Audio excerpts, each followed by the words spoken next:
Uno de los principales temas que vamos a tratar con Eugenio Semino, la persona que más conoce sobre jubilados, además de ser el ombudsman de la tercera edad, bueno, pero él se ha especializado justamente en gerontología, así que les va a contar todo lo que quieren saber y más. Vamos a comenzar hablando seguramente del aumento que han recibido en estas últimas horas. Y también vamos a hablar de lo que está sucediendo en Venezuela, una crisis económica terrible, donde millones y millones de venezolanos tienen que hacer colas de por lo menos 6 horas en un supermercado para conseguir productos básicos. Y además sigue el debate por los alcances de la legítima defensa. Recién escuchábamos el testimonio de Susana Jiménez, hemos preparado datos y un informe especial al respecto para también compartirlo con ustedes y seguir analizando el tema.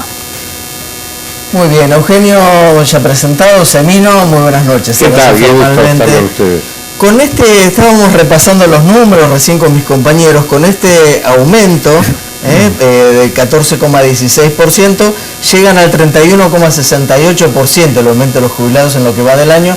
De todos modos, si bien está bárbaro que le aumenten, siguen casi un 7% debajo de la inflación proyectada. Así es, por lo menos un 7%, mínimo, porque en la canasta del jubilado, al ser una canasta muy reducida, tiene alto impacto todo lo que es el movimiento de alimentos frescos, medicamentos. Obviamente ya desde 2014 vienen perdiendo algunos puntos respecto a la inflación y este año fue en ese sentido el más significativo. Si bien la ley tuvo un comportamiento en términos históricos bastante similar a años anteriores, siempre estuvo en el orden del 31 al 33%, sí se ha notado y lo nota el jubilado en su quehacer diario la merma de su haber, ¿no? De esto hay que decirlo para por ahí quienes no lo saben, que esto de todos modos tiene que ver con una ley que está dictada por el Congreso. Así es, que tiene una fórmula que se aplica semestralmente. Tiene dos componentes esa fórmula. La mitad de la fórmula lo que toma en cuenta es la variación del salario del trabajador activo en el semestre anterior, tomando dos índices. Uno es el que suministra INDEC respecto a esa variación, sí, y el otro el que suministra el Ministerio de Trabajo, que se llama RIPTE. De esos dos índices toma el mejor, el que más favorece al jubilado. La otra mitad de la fórmula es lo que tiene que ver con variación de la recaudación de impuestos destinados a la seguridad social. Es la ley de movilidad. Es la llamada ley de movilidad que se aplica desde 2008.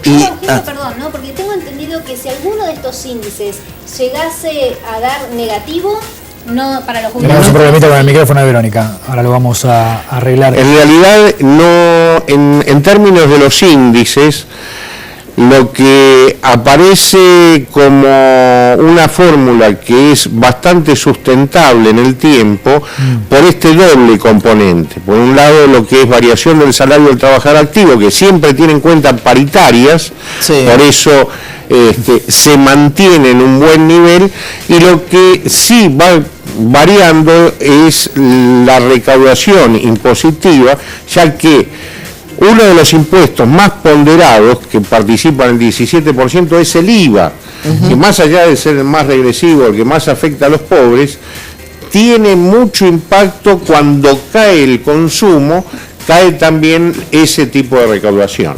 Ahora, Eugenio, usted sabe que venimos comentando después de la aplicación, después de la implementación, mejor dicho, de la ley de movilidad jubilatoria. Yo no tengo la estadística exacta y por eso se lo traslado. Pero año tras año vemos cómo esa ley, si bien resulta en la práctica una mejora en el ingreso de los jubilados, nunca termina de empatar a la inflación, es decir, siempre queda por debajo y por lo general, digamos, más allá de ese aumento valeroso, de alguna manera termina siendo un paliativo cada aumento, ¿no? Efectivamente.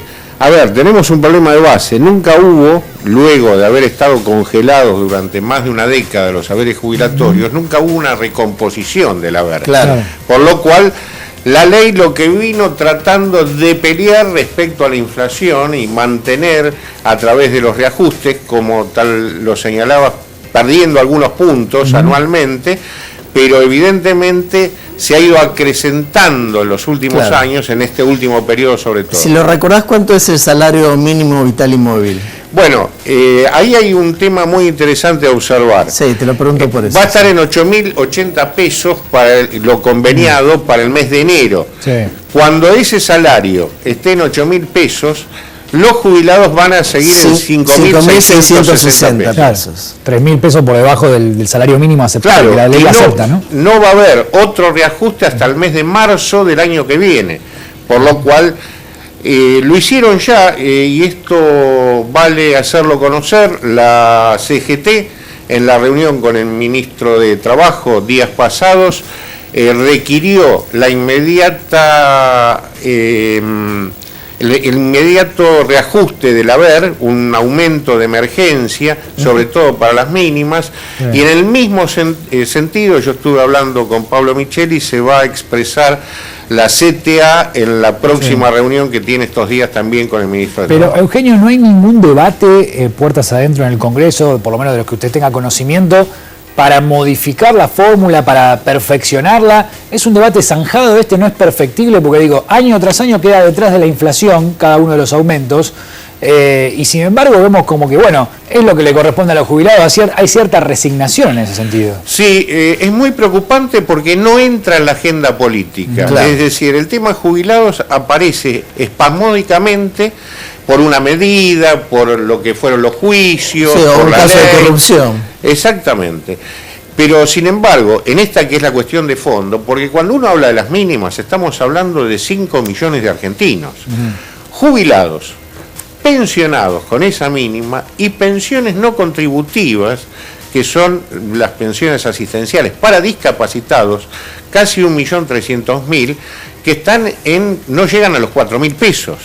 Por lo cual es la situación de un sector muy importante de la sociedad que, salvo hubo un proyecto hace poco tiempo del Frente Renovador planteando la necesidad de un incremento de un 15%, es decir, pero aparecen como cuestiones muy parciales que luego se extinguen inmediatamente, y lo que no se puede fijar tan siquiera es un reajuste escalonado como para poder llegar a cubrir la carga. Claro. Nunca se empieza, y obviamente siempre quedamos cada vez más relegados con los jubilados respecto al consumo, ¿no? Ahora, hablando de la nueva gestión, ¿no?, de quienes están tratando de organizar todo lo que ha sido el PAMI y los desastres que se han dado a conocer en estos últimos tiempos, ¿hay una mejoría en el servicio después de haber encontrado y de haber denunciado tantas pérdidas y tanta corrupción, ¿no?, dentro del PAMI? En el PAMI hay una situación prestacional que yo me atrevería a decir grave, y no lo señalo esto en términos de alarmar a los beneficiarios, sino de que los funcionarios tomen cuenta de ella para poder resolverla. Sí. Precisamente en las últimas horas se acordó un préstamo que va a hacer el Estado a través de ANSES al PAMI de 4.000 millones de pesos para paliar mínimamente esta situación. Se debe una enorme cantidad de prestaciones a los laboratorios, a las farmacias, a prestadores de clínicas y sanatorios, insumos médicos tales como stent, prótesis. Ahora, lo significativo es que hace 3 o 4 años atrás el PAMI supuestamente le prestaba al Estado. Claro. Esto ha generado una causa que está en el juzgado del doctor Bonadío, y hoy vemos que el PAMI terminó con un déficit de 5.500 millones de pesos y que el Estado le tiene nuevamente que prestar para saldar mínimamente esta cuestión de emergencia que se ha planteado.